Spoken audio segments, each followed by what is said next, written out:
திருவள்ளூர் மாவட்டம் மீஞ்சூர் பேரூராட்சியில் தொடர்ந்து பெய்த கனமழையால் கால்வாய்களை தூர்வாரும் பணி வேகமாக நடைபெற்று வருகிறது. ஆனால் இந்த பணியில் ஈடுபடும் தொழிலாளர்கள் எந்தவித பாதுகாப்பு உபகரணங்களுமின்றி கைகளால் கழிவுகளை அள்ளி வெளியேற்றுகின்றனர். குறிப்பாக இவர்கள் பலரும் வயது முதிர்ந்தவர்கள். வெறும் 1000 ரூபாய் கூலிக்காக கடந்த 1 மாதமாக ஒப்பந்த அடிப்படையில் இந்த வேலையை செய்து வருவதாகவும் கூறுகின்றனர். மழைநீர் தேங்குவதன் காரணமாக இந்த பகுதியில் துர்நாற்றம் வீசுவதாக மக்கள் புகார் அளித்துள்ளனர்.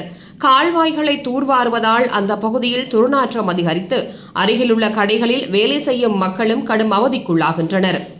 அவர்களுக்கே தாங்க முடியாத துர்நாற்றம் இருந்தால் தினமும் கழிவுக்குள் உழைக்கும் இந்த தொழிலாளர்களின் நிலை உண்மையில் பரிதாபகரமானது.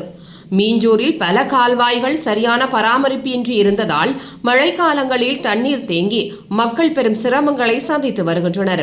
பாதுகாப்பு உபகரணங்கள் இன்றி பணியாற்றும் தொழிலாளர்களின் பாதுகாப்பு மற்றும் கால்வாய் சுத்தப் பணிகள் தரம் கேள்விக்குறியாகியுள்ளது.